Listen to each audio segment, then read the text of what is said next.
having it. If you're tolerating, but it's like sustainable in your head, then that would probably be a good message. If you're not tolerating something, then it's a poor message. That's what I took it as.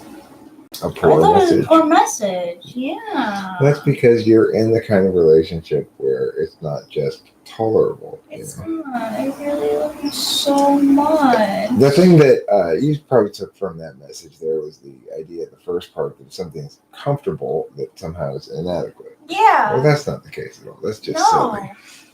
I don't think that at all. Hi, friends. Hi, friends. Host Eric here. Welcome to Talking to French People. We have just been regaled by Peals of magical wonder. Yeah. Yes, we finished the Harry Potter movie series. Mm-hmm. Now watched all 8 of them. All 8. It was Delilah's so suggestion. good, though.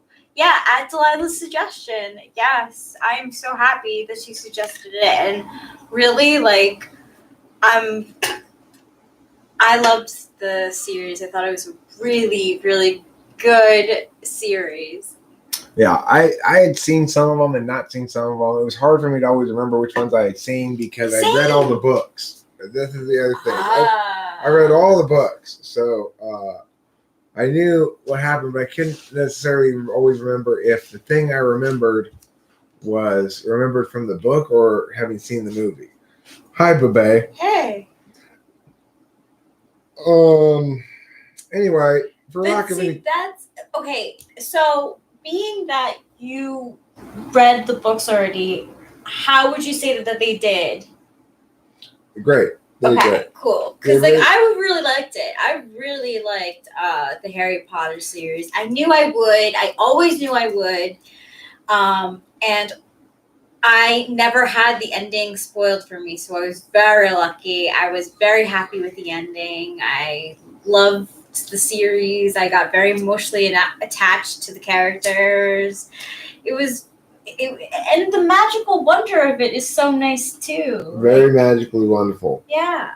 Actually, it's caulking with heinous seagulls all over line hand. Caulking with heinous seagulls. Ooh, that sounds like an interesting YouTube. It's where seagulls teach us how to make bathrooms more watertight using caulk. Oh my God, for little Eric. We had a productive day today, though. We did. We went out and we got necessary supplies. We went to the Smart and Final. Yep. We got a lot of stuff. Yeah, we did. And we got the fish food from Target. I was so happy that it was there. I was like, oh my gosh, we're not doing this Target run without getting fish food. We didn't get fish food from Target. Yeah. And so now we're here. We're live streaming. I don't have a whole lot to say, except I still think of all the films, I like the 4th one best. What happens in the 4th one? That's the one where they use that sort of time travel-y thing. That's cool. That was cool. I think in the 4th one, they have the best chemistry, too. The 3 of them. Because, like, you know, that age, being young, I think they were buddies. Like, I know at the premiere of the last one was huge. And it was very emotional for everyone. Oliver Linehan, I'm guessing you're any in the 1st or 2nd slot. I do that stuff all the time, too. Oh. Who's out there, Pee-Pee? It's trouble. Good hissing. Thank you. All right, Trouble. Come on.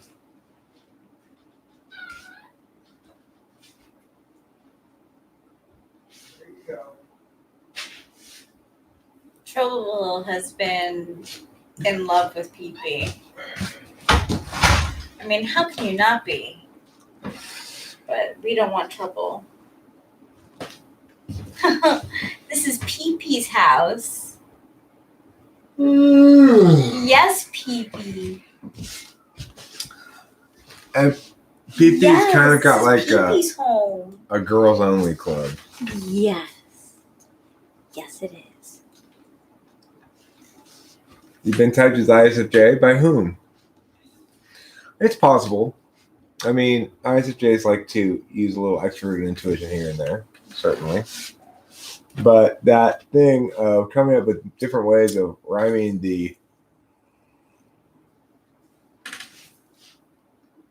same words is a very easy thing to do. Do you do that a lot?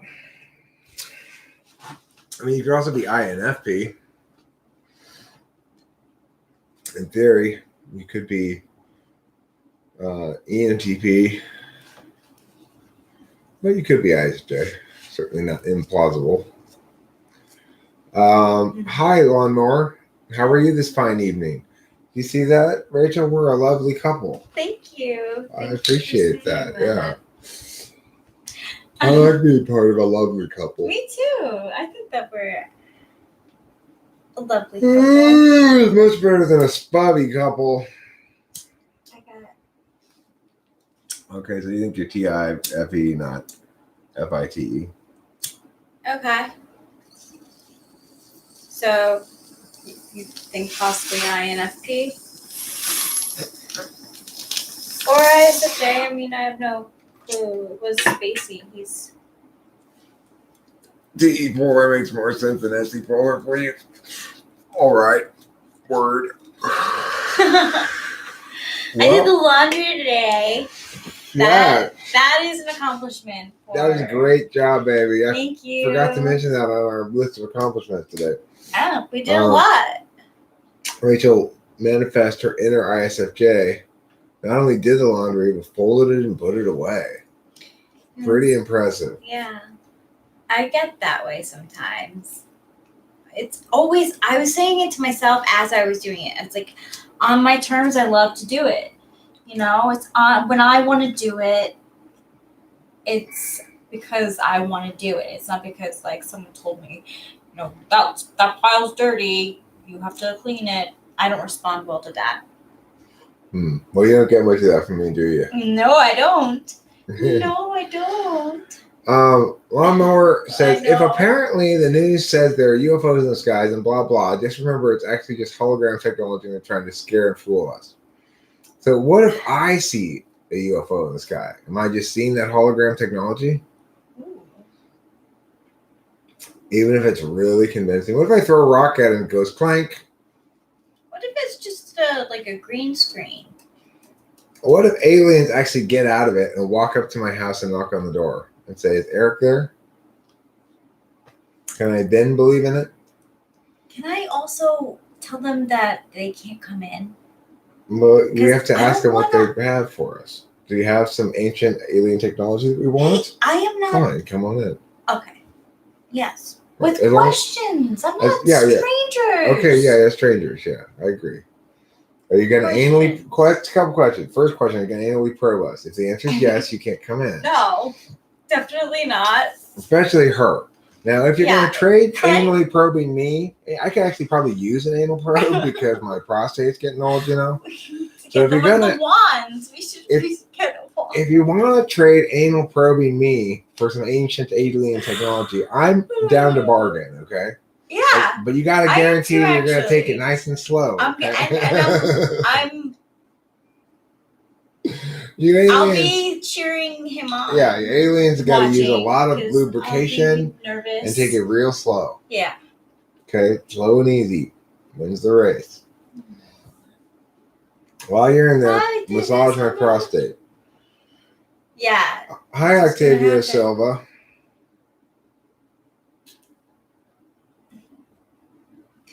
I don't think that I haven't seen any aliens. Have you?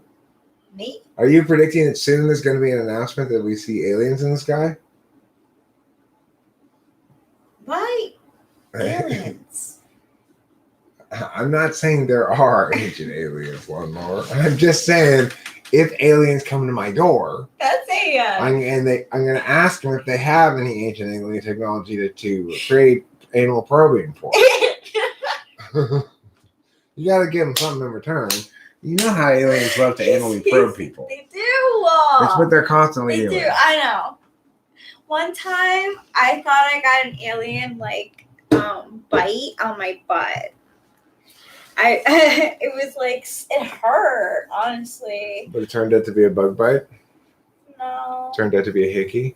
No, I think I just got like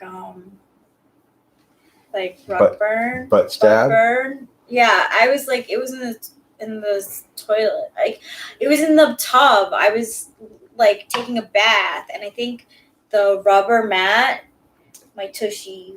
I don't think you were just taking a bath in there. I know. What would I lie about that? Well, there's only one thing that makes your tushy rub back and forth against the surface quite that much to hurt it. I'm promising you. I'm promising you. I was shaving my legs, if anything. I don't like to stand up to shave my legs. So Lawnmower is making I like formal predictions like this, Lawnmower, but I want a time frame. What do you mean by soon? Do you mean before 2020 is up? Because then 2021 comes and that doesn't happen. I want to call you on it. But if it does happen, then I want to give you full credit too. Lawnmower is officially making a prediction here in August that soon, quote unquote. Are we gonna have guests? We're gonna hear news about aliens contacting people. Okay. Now, what's interesting is a lot of people would say, well, if in fact Lawnmower proves to be right about this, that within the next couple of months we hear an announcement about alien contact, then he must be right as well about the fact that it's all BS. But I don't necessarily know if that's the case at all.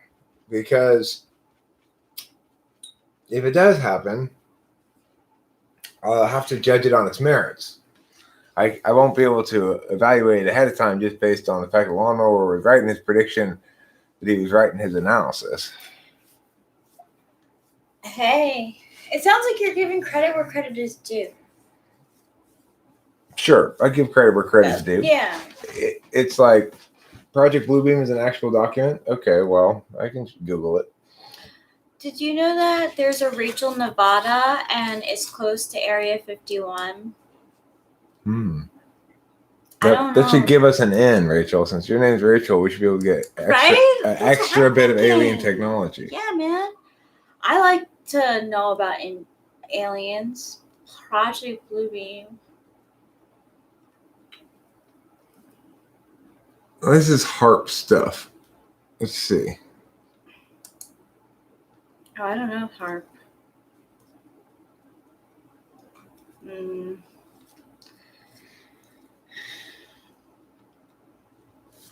at me. Oh, Project Bluebeam. The truth behind the New World Order Part 1. Is he out there? Well, yeah. I'm not going to lie.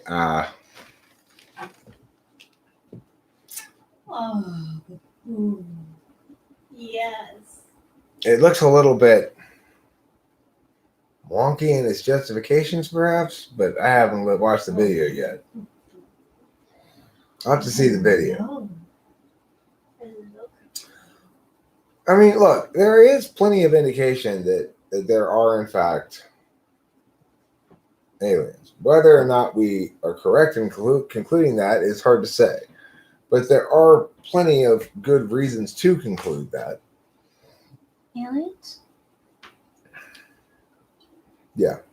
There's plenty of good reasons to conclude that there are aliens. In other words, there are enough instances of that which could easily enough be explained by aliens, but can't easily enough be explained by other things, that it's a reasonable conclusion to draw. Totally. That doesn't mean it's going to turn out to be correct. Okay? Exactly. So there may not be aliens. Right. That's like maybe there are, maybe there aren't. I don't know. And but the point is, the world is going to end. Wasn't there? People have been saying the world's going to end for as long as the world's not ending. Which is all human. All the time. Yeah. But it is the case, however, that the world has ended before, just not while people have been talking about it. So, like prior to, 66 million years ago, essentially the world ended when a massive meteor hit the Earth, or asteroid, or whatever you want to call it. So, it is true that there are catastrophic world-ending events. However, it's worth noting the last one happened 66 million years ago. I would point out that the catastrophic failures of humanity are manifest by humanity's catastrophic stupidity. Yeah. Like right now, we are destroying humanity just as epically as we could with an asteroid, practically. But it's self-inflicted. Yeah. I do remember the 2012 scare. I don't know why. What was the 2012 scare? It was like at some point, some specific day, like the Mayans had concluded, and so did some other texts, said that in like 2012, like the world was just gonna like burn apart. Oh, you mean the Mayan calendar thing? Yeah. Yeah, like it was, like 12, 12, 12. The COVID, but see, here's the thing. COVID's not a lie. COVID's a real thing. It's not a lie. I haven't heard a great deal of pure misinformation about it. Mm-hmm. What I've heard is a lot of wrong assumptions going into thinking and talking about it by people. A habit of poor discourse. Yeah. And and the thing is, what's important is that we, instead of engaging in poor discourse ourselves and calling it a lie, we say, well, this is what happens when a simple truth wielded in the hands of the wrong assumptions and in the hands of somebody who's got the bully pulpit, as they say, the public voice, that we can end up with this kind of a clusterfuck of a disaster. At least the stores are open again. They were closed for a while again, and now they're open again. Obviously, we went to Target today. Yeah, that's one of those kind of stores that I wasn't sure if it was going to be open or not. Actually, I'm glad it was. And I was really happy that they had fish food because that's why we went there specifically. Well, while we were there, we got a couple other things. Yeah, see, that's the thing with me and Target. So if you're gonna get a couple other things, you better get the thing you went there for. Otherwise, you just oh my gosh, I'm not getting anything then. I'm gonna feed the fish now while I remember. Okay. So, for those of you who want to see the fish food to verify that we're not lying, here it is. You see, still unopened. We are not lying about this fish food story. We're not really making had to it look up. for it. We really It was. We did a good job. Yeah, we did a good job. We looked all around the store for it, and then we found the pet food section. And you were right. Well, was that one of the ends of it? Was at one of the ends. Yeah. You're right, but I had given up because they had it sneakily positioned with they had a row of detergent between the pet food and the fish food. Yes, it was in the wrong spot. Hey, Zandy. Yes, and we also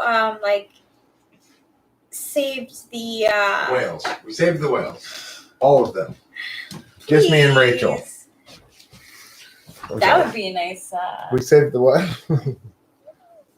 Well, I kind of feel like we saved the cleaning fish. I mean, I would agree with you that after the Earthling, that there are lots of voices in the media that seem determined to hammer this existing narrative. But that's much more explicable by being invested in their initial stupidity than it is by some sort of conspiracy. You know, once it was determined by, this is all part of this, which team are you on thing that people engage in. I don't Once it was determined that Trump was opposed to COVID stuff, then all the left-leaning people and even the moderates said, oh, well, we're in favor of COVID stuff then because Trump's opposed to it. Nobody actually evaluated the shit. Conspiracies are real and do happen. True. But most conspiracies are false. Most conspiracy theories are false. True also. It's nearly impossible to keep a long-running conspiracy secret. Yes. True. I would also add, though, that it is possible to muddle such stuff with active misinformation. Correct. And that is definitely something that occurs as well. So it requires a careful mind to both prioritize what frame of thing we ought to be thinking about and what sort of things we can definitively establish and what sort of things we can't definitively establish and aren't meaningfully talked about as a frame. And so that's why I tend to avoid certain more fanciful notions of centralized control. Most, as you see now, even in the United States, how there's no real centralized control over any of this stuff. What it represents is a failure to implement real centralized control and to just get everybody to go along with it on basic agreement ground. There's not really anybody getting punished out there.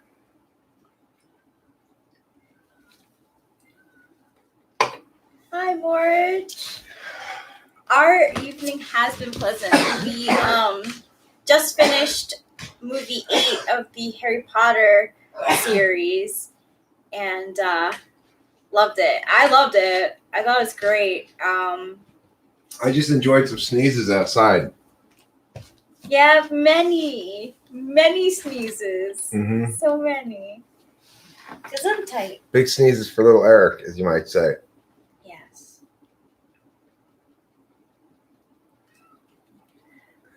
Is Winston's mom here? Yeah, she's here. She did say hello. We missed it. We were talking about politics, which was right up your alley. Oh, I see. Yes. Politics. The point is,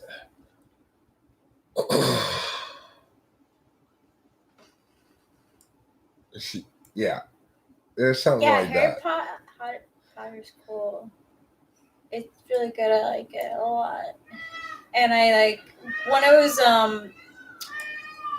watching the movies, I understood why so many people were infatuated with the characters. Because it's just a great story. It's very well done. I'm sure the books were excellent. Well, after the Earthling, I think it's even simpler than that. It's that we have our triangle inverted. We have the most taken from us by the furthest away and most centralized government form, the federal government, and in general, the least taken from us by the most local government. But in reverse, we have the least constriction from the local government and the most constriction from the federal government. Now, you might say, well, the federal government provides more services, but I don't think most people think, well, I mean, whatever most people think. The point is, it's a very inefficient way of getting anything. It's a much less efficient way than market forces of getting any need met. Just about any need. The only thing that centralized government ought to have a monopoly on is use of force. And of course, they should use that to enforce justice, but justice involves rights violations. And if what comprises justice is effectively a rights violation, then the law has been misdirected towards evil ends.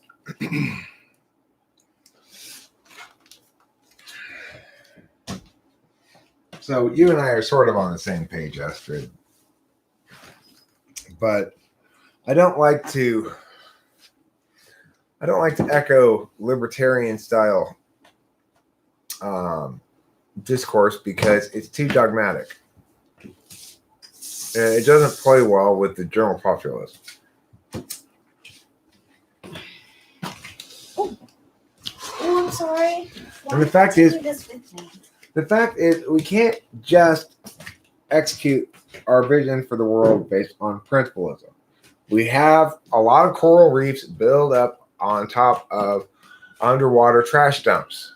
We have to acknowledge that, It's like, yes, it was a bad idea to dump the trash in the ocean in the first place, but now that a coral reef is growing up on top of it and it supports a little ecosystem, we probably shouldn't rip it out, right? There's that aspect of government that is not acknowledged by libertarians. And we need to be aware of that when we're making actual policy decisions.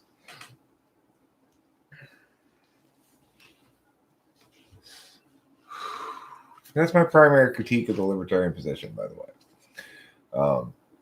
If you're wondering whether or not to vote for me for president, the answer is yes. Go ahead and write my name in 2020 on the ballot in the write-in person place. And hopefully 2024 we'll have a good president. Yeah. Wouldn't that be nice? Have a strong, effective president. That would be nice. That's what the country needs. Strong, effective, and principled.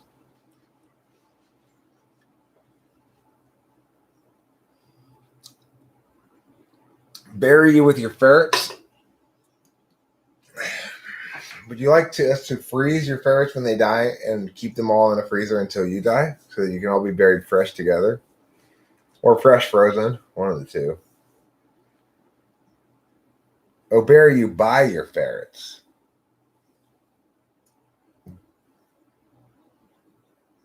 Hire some ferrets to bury you would be another possibility. I mean, a lot of people will say James K. Polk was a very effective president, good president, one-term president. I would also like to be a one-term president. I don't want to commit 8 years of me and Rachel's life to the endeavor, frankly. Thank you.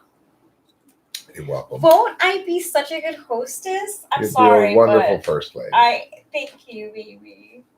I feel like I would do so. Like, it was known that when JFK was in there, Jacqueline Kennedy did a tour, did a TV tour of the Oval Office, and I would totally do something like that. No, I would not say the corruption of any organized group is an inevitable outcome. Corruption is the problem with government in general is that its only accountability is voting. So it's like government goes through if voting is allowed to proceed with some capacity for the truth to rise, like cream to the top, then in fact you'll elect somebody who's capable of doing something about it.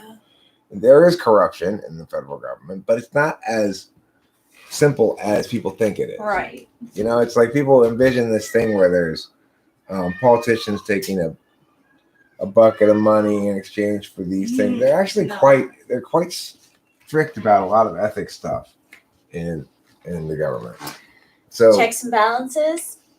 And a lot of the checks and balances still do work. But the problem is Trump's been tearing those down. Prior to him, other presidents tore a lot of them down too. Interesting. There's this whole executive order thing that needs to be checked as far as imperial powers go. But see, as president, I have a good strategy for how to deal with all this stuff. I'm going to use the Justice Department and the courts to affect case law, which I have a much greater capacity to do than, for example, get the Congress to cooperate and all work together to pass legislation. Besides which, the problem isn't generally in terms of the legislation. It's in terms of the courts affording the federal government too much scope and affording given pieces of legislation too much constitutional leniency. So, Lawnmower, hopefully I can remind us all of what it means to be principled, right-minded, liberal democracy, a citizen democracy. Citizen democracy. It defends freedom and liberty. Yes. A public servant. Right. That means servant to the people. People can get rich in politics. It's true. But that doesn't mean that I'm at all interested in politics because of that thing.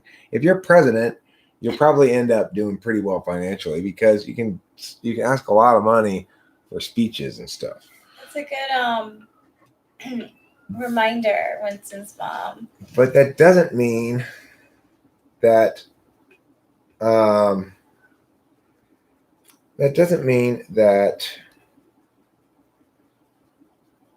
You have to put poo on my face.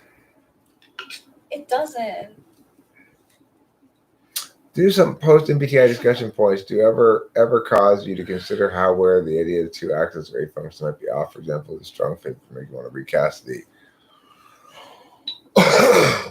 No, I think it's correct because the things are relational in terms of what they do and how they value. Like, it's necessarily the case that your seventh slot is the same kind of function as your second slot. So for me, it's deliberation. And there's a good, logical, sensible, intuitive reason for that. Well, if you're always using the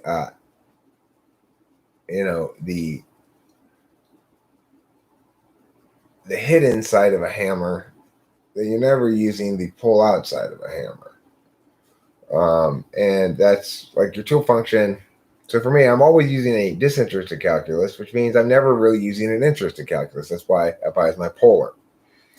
Same thing for 1 and 5 in a different relationship. It's like, because I'm always I'm always doing business in an ecosystem for which the currency is my fifth slot function. I'm actually quite good at recognizing and dealing with the currency of my fifth slot function. But I treat it as more like a currency than meow. Rachel, have you ever used gemstones for divination? Have you seen those beautiful pendulums that are gemstones, and how does that work in predictive astrology? Actually, Winston's mom, I've never used it for divination. Sometimes, like, when I was in New York, I had this jade that I bought from a local store, and I used to rub it for luck. So yes, I've definitely carried stones with me. Yes, I do that with my manhood. I rub it for luck. Yeah.